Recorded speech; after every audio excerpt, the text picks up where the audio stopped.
जय माता दी, हर हर महादेव। स्वागत है आप सभी का आपके अपने चैनल हमारे संस्कार में। आज हम आपके लिए लेकर आए हैं दुर्गा अष्टमी और कन्या पूजन के बारे में संपूर्ण जानकारी। लेकिन आप सभी से अनुरोध है, अगर आप चैनल पर नए हैं तो प्लीज़ चैनल को सब्सक्राइब करें, वीडियो को लाइक करें, ज़्यादा से ज़्यादा शेयर करें, बेल आइकन को भी अवश्य ही दबाएं। कमेंट्स बॉक्स में जय माता दी हर हर महादेव लिखना ना भूलें। चलिए अब हम आपको बताने जा रहे हैं इस बार दुर्गा अष्टमी और कन्या पूजन के बारे में जो कन्फ्यूजन बना हुआ है। यानी जैसे नवरात्रे की तिथि एक बढ़ गई थी, तीसरा नवरात्रा 2 दिन था, तो उससे शारदीय नवरात्रों में आने वाले आगे के दिनों में सभी के बारे में असमंजस बना हुआ है कि कौन सी तिथि किस दिन पड़ेगी और किस कार्य को किस दिन करना ज़्यादा उत्तम रहेगा। तो चलिए हम आपको बताते हैं और आपकी इस उलझन को मिटाते हैं। शारदीय नवरात्रि की समाप्ति कब हो रही है?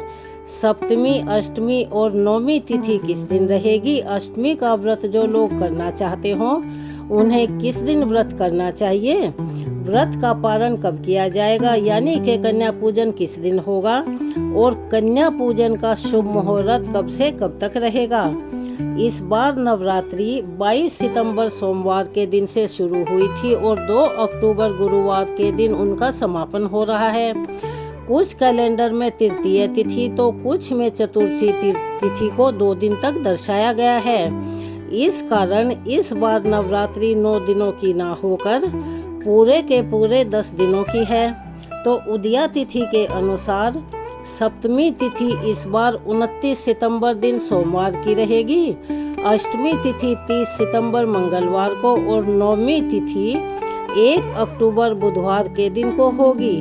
और इसी प्रकार दसवीं तिथि रहेगी 2 अक्टूबर गुरुवार के दिन। अष्टमी तिथि 28 सितंबर रविवार को दोपहर 2:28 से शुरू होगी और 29 सितंबर सोमवार को शाम को 4:31 पर समाप्त हो जाएगी।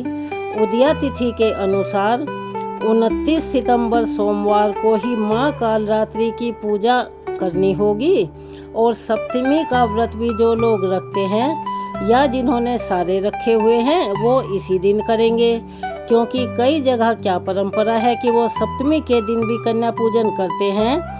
सप्तमी, अष्टमी और नवमी ये 3 दिन ऐसे होते हैं कि जिसमें कन्या पूजन का बहुत जोर रहता है, तो आप अपनी परंपरा के अनुसार कर सकते हैं। अष्टमी तिथि 29 सितंबर सोमवार को 4:32 से शुरू होगी, जिसका समापन अगले दिन यानी 30 सितंबर मंगलवार के दिन शाम को 6:06 पर होगा।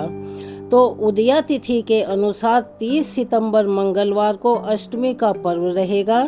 इस दिन माँ महागौरी की पूजा की जाएगी और कन्या पूजन जिनके घर में होता हो अष्टमी के दिन वो इसी दिन कन्या पूजन कर लेंगे।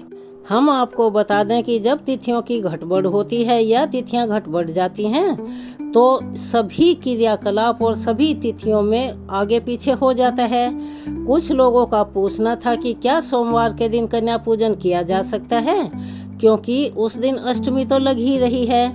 तो ऐसे में हो सकता है कि कुछ लोग सप्तमी और अष्टमी का व्रत एक ही दिन रख लें, क्योंकि आधे दिन तक सप्तमी और आधे दिन के बाद अष्टमी शुरू हो रही है। लेकिन ज़्यादा बेहतर वही रहता है कि जो तिथि उदया तिथि के अनुसार पड़ती है उसमें ही आप उसके निमित्त अपने धार्मिक कार्य करें। तो हम आपको बता रहे हैं आधे दिन तक सप्तमी और आधे दिन के बाद अष्टमी है, तो जो लोग अष्टमी को कन्या पूजन किसी कारण से सोमवार को करना चाहते हों तो वो शाम को 4:32 से शाम 6:18 से पहले पहले कर सकते हैं, क्योंकि हमारे सनातन धर्म में उदया तिथि को बहुत मान्यता दी हुई है और उसे शुभ भी मानते हैं। कुछ व्रत त्योहार ऐसे होते हैं जिसमें उदया तिथि के अनुसार ही पूजन करना अति शुभ माना जाता है। उदया तिथि का पालन करते हुए 30 सितंबर दिन मंगलवार को कन्या पूजन आप सुबह सूर्योदय से लेकर दोपहर 12 बजे से पहले पहले कर सकते हैं।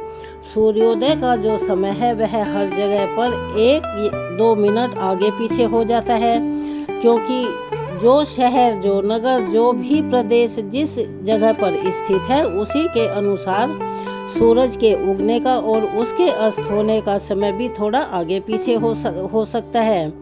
तो आप अपने अक्षेत्र के अनुसार सूर्य उदय होने का समय पता कर लें और उसके बाद से कन्या पूजन कर सकते हैं।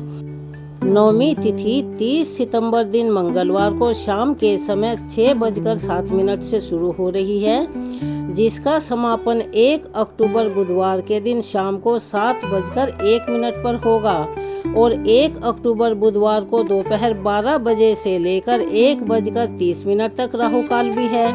राहु काल जिसे शुभ नहीं मानते उसमें सभी शुभ कार्य करने से बचना चाहिए, क्योंकि उनके परिणाम अच्छे नहीं होते।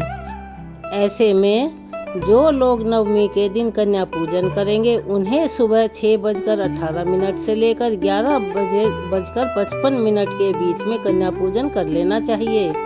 इसी बीच में कन्या पूजन से पहले आप हवन भी कर सकते हैं, क्योंकि उस दिन हवन करना बहुत शुभ माना जाता है और अक्षय पुण्य की प्राप्ति करवाता है।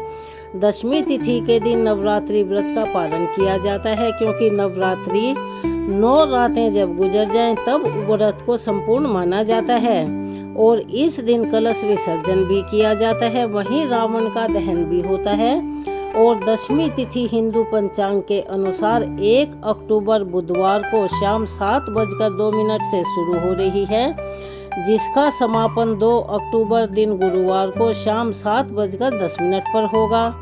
तो ऐसे में उदया तिथि के अनुसार 2 अक्टूबर गुरुवार को ही दशमी तिथि मानी जाएगी और रहेगी और इसी दिन कलश विसर्जन भी किया जाएगा। लेकिन गुरुवार का दिन होने के कारण लोग गुरुवार के दिन को विसर्जन के लिए ज़्यादा अच्छा नहीं मानते हैं। तो ऐसे में आप नवमी तिथि के दिन यानी बुधवार को भी नवमी की पूजा करने के बाद अगर आप चाहें तो विसर्जन कर सकते हैं। और यदि आप इस दिन नहीं करना चाहते हैं और आप बृहस्पतिवार का विचार नहीं करते हैं और अगर करते हैं तो फिर आने वाले शुक्रवार को विसर्जन किया जा सकता है। कई बार माता बहनों को पीरियड्स होने के कारण जो भी अष्टमी या नवमी के दिन कन्या पूजन नहीं कर पाती या कलश विसर्जन नहीं कर पाते हैं, तो उन्हें आने वाली शरद पूर्णिमा के दिन यानी आश्विन पूर्णिमा के दिन कलश विसर्जन कर देना चाहिए।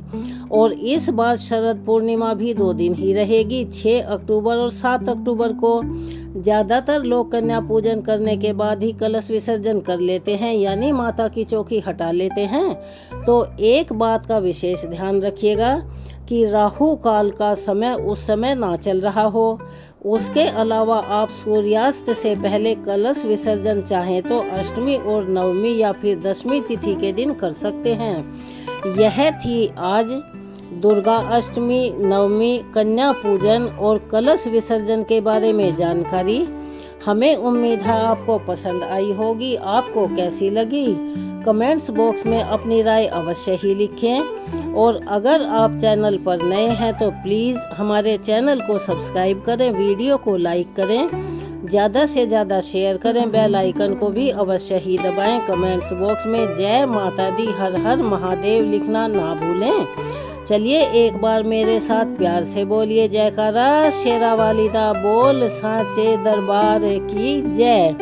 अपना प्यार और सहयोग हमें ऐसे ही देते रहिएगा। मिलते हैं अगली वीडियो में एक नई कथा और नई जानकारी के साथ। तब तक के लिए धन्यवाद।